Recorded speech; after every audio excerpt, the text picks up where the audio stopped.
this thing. Like I said, I'm really shocked I haven't reviewed this watch before. I mean, it's one of the must-haves in a tool diver collection.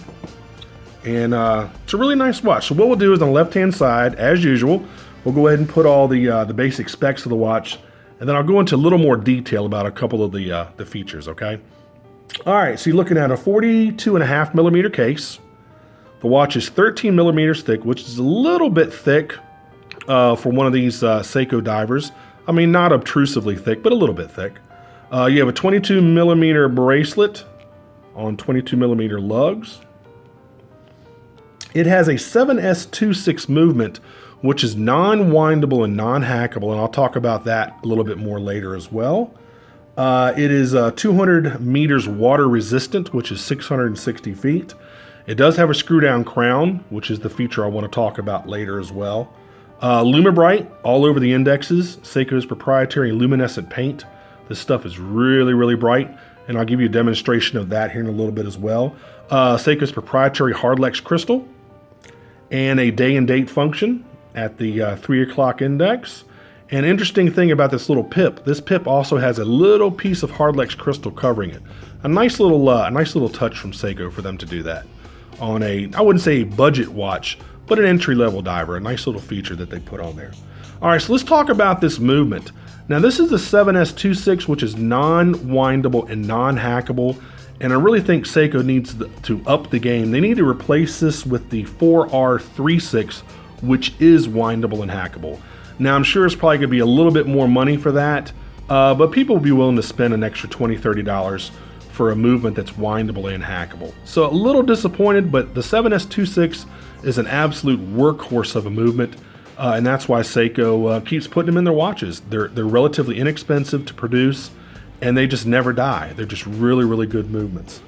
The screw down crown is my only gripe with this watch. This screw down crown is incredibly hard to actually screw down. And I'm not gonna do it now because it's really hard to unscrew this thing and screw it back in because there's no pronounced crown pop. When you unscrew it, it doesn't pop out like on some other movements like the 4R36 or some of the other Seiko movements. When you unscrew the crown, you can't tell that you've unscrewed the crown, which for me is a big negative because I want to know that that crown has been popped out, and then I push it in a little bit to actually screw down the crown.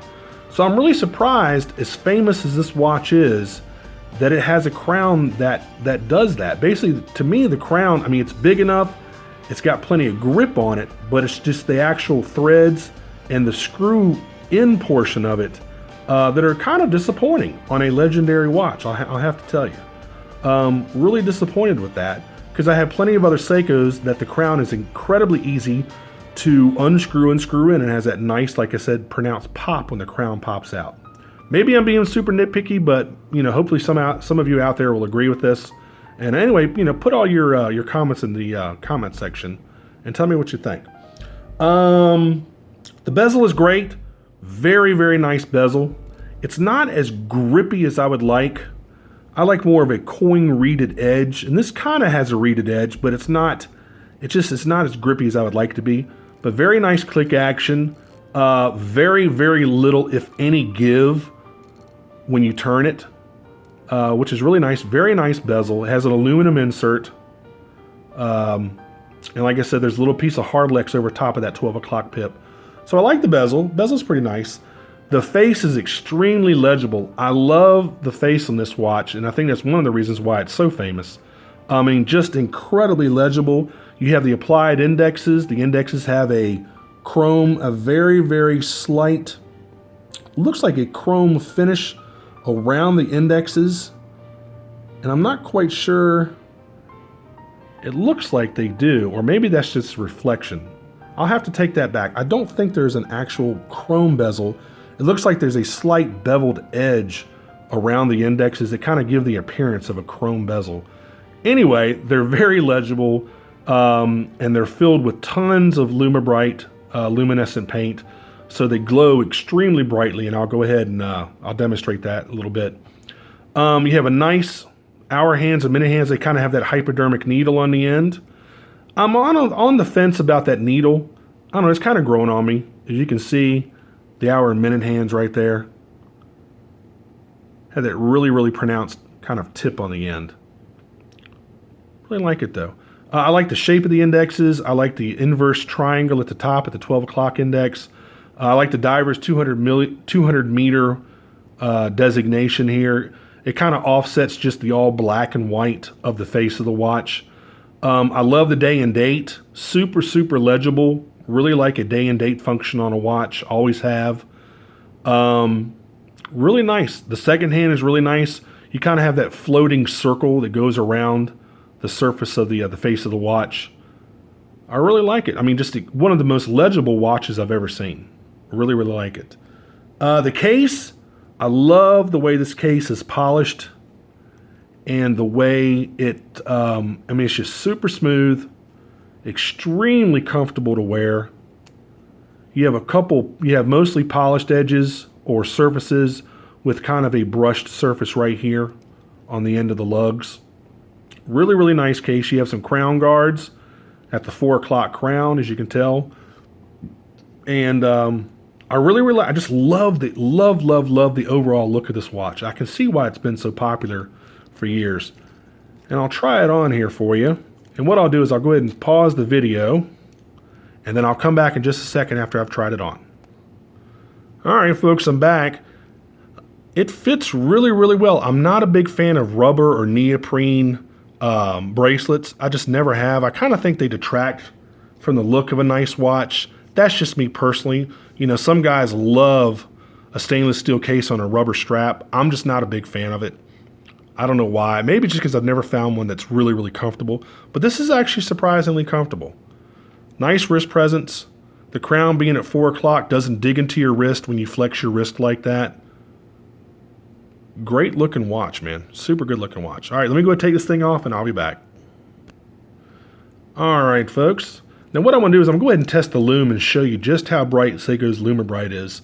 So let me turn off the studio light here. And you can see just from the studio light how much it's already charged. And let me give it a good charge from a flashlight and I'll show you. It only takes a couple seconds to charge it up. And now you can see just how bright it is. I mean, it's very, very bright. Seiko is famous for this LumiBright proprietary luminescent paint. And it'll glow like this for hours and hours. Always been impressed with Seiko's LumiBright. So there you go. All right, turn the studio light back on here. There we go. All right. Now, the other thing that bugs me a little bit about the watch, just a tad, is I wish, and this is really, really, really super nitpicky, I wish that the second hand was all one color. Again, that's being incredibly picky, but I don't know. That's just me. I wish it was all one color, either all black or all white. But it does give that illusion of that floating circle, the back end of the second hand kind of floating around. That's really, and that's kind of, I guess that's super nitpicky. So anyway, but overall, great watch. Let's take a look at the case back here. Just your typical Seiko Tsunami logo on a screw down case back.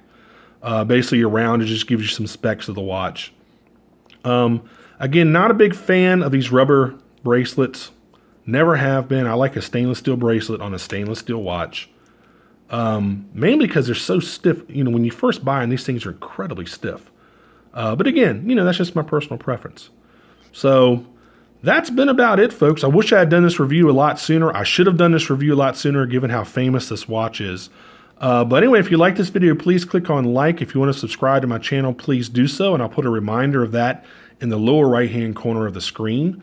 And if you want to get one of these, go out on Amazon. They're about $200. There are a couple different variants of this watch, different dial colors and bezel colors. And I'll put all of those, all the ones I can find, I'll put those in the description field so you can take a look at those different model versions. Again, absolutely legendary watch. And that's why it's done so well for the last 20 years. I mean, it's incredibly great value for your money, just like all Seikos are, in my opinion. And Seiko just knows how to build a great budget conscious tool diver watch. And they have for years and years and years. And the 007 is pretty much the epitome of that type of watch. You have to have one of these in your collection. Again, the crown is the only thing that, I mean, is it something that would keep me from buying the watch? I don't know. If you can get past the crown being incredibly hard to screw back down, then by all means go out there and get one of these. But for me, I don't know, man. There are other different Seikos, like the Black Monster is my personal tool diver favorite. And I love that watch, where the crown is just much easier to screw down and unscrew. And I wish Seiko would fix this, which I wouldn't say a major flaw, but it's getting near the major category to me. So anyway, if you like this watch, go out there and get it. Like I said, $200 on Amazon. And until the next review, this has been the Seiko SKX007, and this is the 20th anniversary of the release of this watch. So go out there and take a look at it. All right, folks, until the next review, I'll see y'all later. Take care. Bye-bye.